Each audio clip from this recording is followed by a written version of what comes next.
जम्मू कश्मीर में आज दो कॉन्स्टिट्यूंसीज में ज़िमनी इंतखाबात थे, यानी दो जगह पे बाई इलेक्शंस थे। कश्मीर में बडगाम में, वहीं जम्मू प्रोविंस में नगरोटा कॉन्स्टिट्यूंसी में।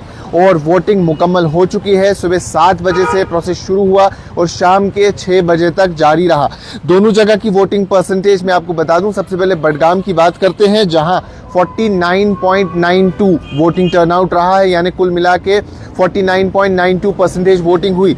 वहीं अगर नगरोटा की बात करें तो 74.63% वोट वहां पड़ा है। तो ये दो कॉन्स्टिट्यूएंसीज हैं जहां आज बाईपोल्स थे, जहां आज इलेक्शंस थे, और दोनों जगह की वोटिंग परसेंटेज हमने आपको बताई। लेकिन इससे पहले जो इलेक्शन 2024 में हुए थे जम्मू कश्मीर में, जो असेंबली इलेक्शन एक लंबे वक्फे के बाद हुए थे, उसके मुकाबले में तकरीबन 2 से 3% डिक्रीज देखने को मिला है। 2024 की अगर बात करें तो बडगाम में 52.27% वोटिंग परसेंटेज रही थी और इस बार 49.92% रही है। तो तकरीबन 2 से 2.5% वोटिंग में कमी देखने को मिली है। वहीं अगर नगरोटा की बात करें तो 77.66% नगरोटा में 2024 में वोटिंग हुई थी और आज 74.63% है। तो 3% का डिक्लाइन, 3% का डिक्रीज नगरोटा कॉन्स्टिट्यूंसी में भी देखने को मिला है। लेकिन इन दोनों कॉन्स्टिट्यूंसीज के बारे में आपको बता दूं, बडगाम कॉन्स्टिट्यूंसी कश्मीर प्रोविंस में आती है, जहां 17 कैंडिडेट्स अपनी किस्मत आजमा रहे थे, जिसमें एक तरफ रूलिंग पार्टी के कैंडिडेट आगा सईद महमूद थे, वहीं पीपल्स डेमोक्रेटिक पार्टी की तरफ से आगा मुंतजिर इलेक्शन लड़ रहे थे, भारतीय जनता पार्टी के आगा मोहसिन, उसके साथ साथ कई सारे इंडिपेंडेंट कैंडिडेट्स, आम आदमी पार्टी की कैंडिडेट दीबा खान, उसके साथ साथ कई सारे और इंडिपेंडेंट कैंडिडेट्स भी अपनी किस्मत आजमा रहे थे। तो वहीं अगर जम्मू के नगरोटा की बात करें तो नगरोटा में 10 कैंडिडेट्स शामिल थे इस कंटेस्ट में, और उस 10 में से जो भारतीय जनता पार्टी की कैंडिडेट है दिव्यानी राणा, उनकी उसके साथ साथ जम्मू कश्मीर नेशनल कॉन्फ्रेंस की कैंडिडेट शमीम बेगम, और उनके साथ साथ फॉर्मर मिनिस्टर जो पैंथर्स पार्टी के लीडर भी है हर्षदेव सिंह भी नगरोटा कॉन्स्टिट्यूंसी से इलेक्शन लड़ने के लिए आए थे। अगर बडगाम में देखें तो मुकाबले के बारे में कहा जाता है कि it is National Conference versus People's Democratic Party. 2024 में अगर देखा जाए तो नेशनल कॉन्फ्रेंस के कैंडिडेट उमर अब्दुल्ला थे, जिन्होंने वहां से इलेक्शन लड़ा और 18,000, तकरीबन 18,000 के मार्जिन से वो इलेक्शन जीता।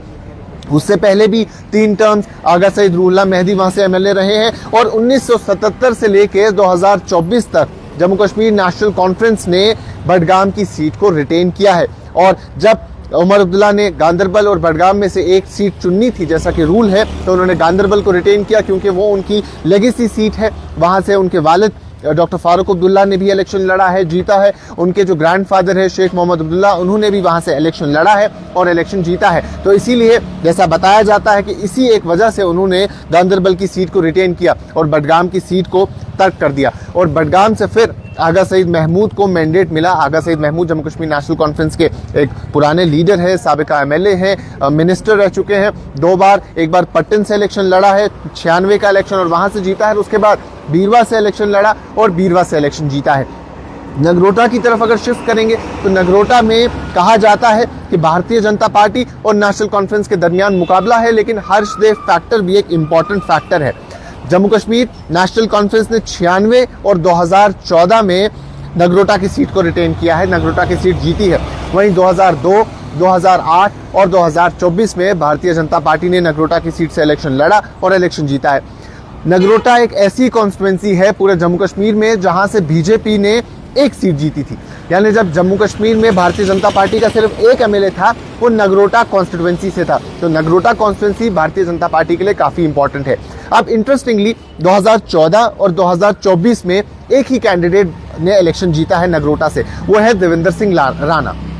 और देवेंद्र सिंह राणा 2014 में जीतते हैं, तब वो नेशनल कॉन्फ्रेंस का हिस्सा थे, वो सूबा सदर जम्मू थे, उमर अब्दुल्ला के काफी क्लोज माने जाते थे। लेकिन फिर उन्होंने पार्टी छोड़ दी और भारतीय जनता पार्टी का हिस्सा बने तकरीबन 2021 में, और उसके बाद 2024 में उन्होंने भारतीय जनता पार्टी की टिकट से इलेक्शन लड़ा और 30,000 के मार्जिन से जीता। तकरीबन 48,000 वोट उन्होंने हासिल किए थे। और जम्मू कश्मीर में 90 कॉन्स्टिट्यूंसीज में इतने बड़े मार्जिन से किसी ने भी इलेक्शन नहीं जीता था। लेकिन फिर ओथ सेरेमनी के महज कुछ दिन बाद वो वफात पा गए और वो सीट भी वेकेंट हो गई, और इसी के चलते ये 2 सीट्स वेकेंट रही, एक नगरोटा सीट जम्मू प्रोविंस की और दूसरी बडगाम सीट कश्मीर प्रोविंस की। अब नगरोटा सीट में इंपॉर्टेंट कैंडिडेट बनती है दिव्यानी राणा, जो भारतीय जनता पार्टी के former MLA late Davinder Singh Rana की बेटी है और वो मैदान में आई। उनके इस दुनिया से जाने के बाद से तकरीबन 1 साल से 11 महीने से वो नगरोटा में जा रही है, अपनी कैंपेनिंग चला रही है, वहां काम कर रही है। लेकिन नेशनल कॉन्फ्रेंस की कैंडिडेट लास्ट मोमेंट कैंडिडेट है।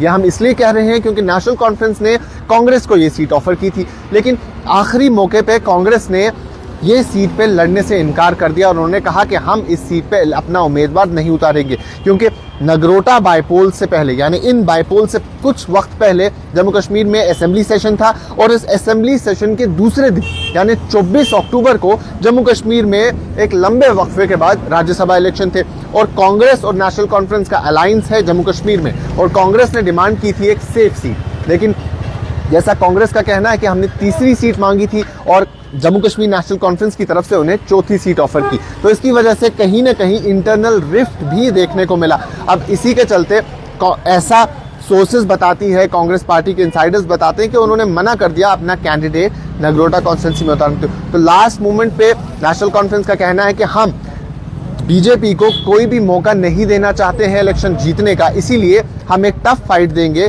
अपना कैंडिडेट मैदान में उतारने को। तो उन्होंने शमीम बेगम को मैंडेट दिया। शमीम बेगम नगरोटा के 2 ब्लॉक्स में डीडीसी है और अभी भी उन्होंने 2021 में जो डीडीसी इलेक्शन हुआ है वो वहां से लड़ा, वो वहां से जीता। तो 4 ब्लॉक एक असेंबली कॉन्स्टिट्यूंसी में आते हैं, वहीं डीडीसी के पास महज 2 ब्लॉक आते हैं, तो वो भी पूरी उम्मीद है।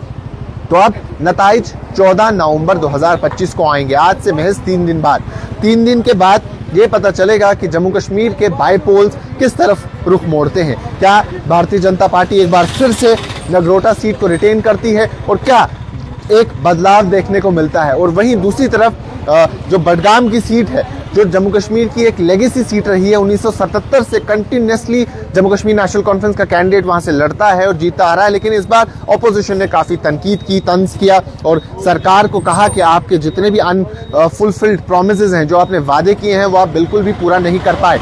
और उनका कहना है कि बडगाम एक ऑल्टरनेटिव वॉइस ढूंढ रहा है, एक ऐसी आवाज जो उनके लिए हमेशा अवेलेबल रहेगी। तो अब 14 तारीख को ये मालूम होगा कि फैसला किसके हक में होता है। क्या दोनों कॉन्स्टिट्यूंसीज में एक नया चेहरा देखने को मिलेगा या वही पार्टीज एक बार फिर से इन दोनों कॉन्स्टिट्यूंसीज में जीतती है जहां इससे पहले जिनके एमएलएज वहां देखने को मिल रहे थे। तो एक तरफ जहां तकरीबन 50% से भी कम वोटिंग देखने को मिली और दूसरी तरफ 74% की वोटिंग हुई। तो अब 14 तारीख को नताइज सामने आएंगे, तब मालूम होगा कि भारतीय जनता पार्टी एक बार फिर से नगरोटा रिटेन करती है या शमीम बेगम या हर्षदेव सिंह की शक्ल में एक ऑल्टरनेटिव सामने आता है। वहीं नेशनल कॉन्फ्रेंस की क्या लेगेसी 1977 से जो 2024 तक बनती आ रही है, क्या इस बार वो टूटेगी, एक नया चेहरा सामने आएगा या आगा महमूद एक बार फिर से विनर बन के सामने आते हैं। अभी के लिए इतना ही, बाकी तमाम मजीद मालूमात के लिए अब बने रहें कश्मीर लाइव के साथ।